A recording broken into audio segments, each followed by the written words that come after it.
Hi everyone! Welcome back to my channel. Sa episode na to guys, samahan niyo akong magluto ng humba.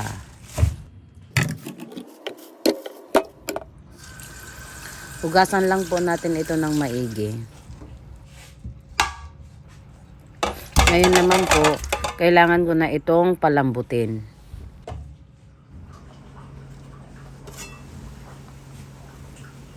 Lalagyan ko lang ng bawang, paminta, at syempre ang ating sibuyas at saka dahon ng laurel. Ito na po yung ating karne. Malambot na po after ng ilang oras. Ngayon naman po, igigisa na natin ito. Lalagay lang po ako ng mantika, bawang. Pagkatapos ay isunod ko na rin po yung ating sibuyas. Ilalagay ko na po yung pinalambot kong karne ng baka.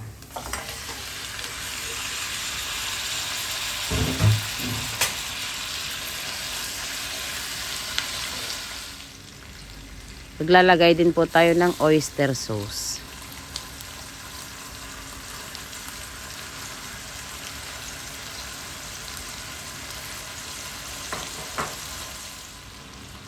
Maglalagay din po ako dito ng pineapple juice. 2 tetra pack po ito. Ito po yung ginamit ko kasi mas matamis siya compare nung nasa lata.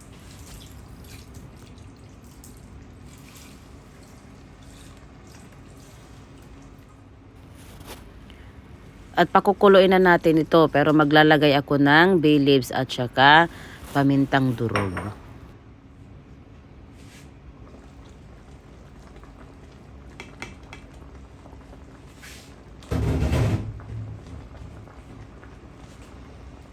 Lalagay ko na rin po yung brown sugar.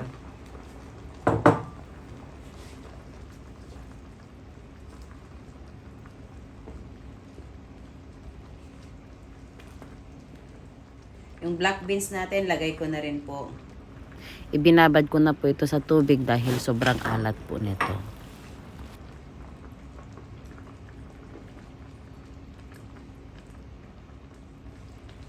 Dagdag ko na rin yung ating banana blossom or bulaklak ng puso ng saging. Bago ko po ito inilagay, binabad ko na po ito para matanggal ang preservatives nito.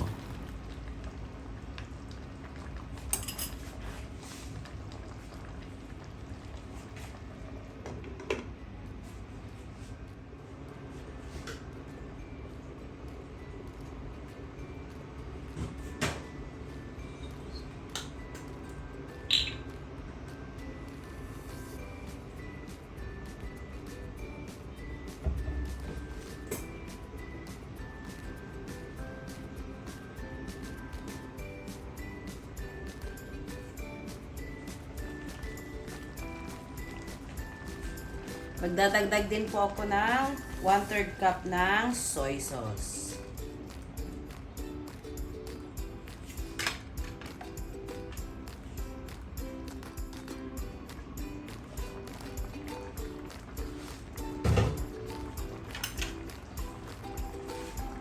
Gagamit din po ako ng 1/2 na Knorr cubes po.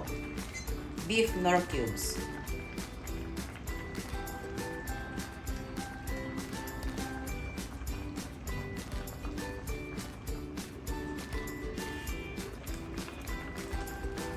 Pagkatapos po ng ilang minutong kumukulo, lalagay na po natin yung ating vinegar. Hahayaan ko lang po siya. Siyempre, isang sili lang po.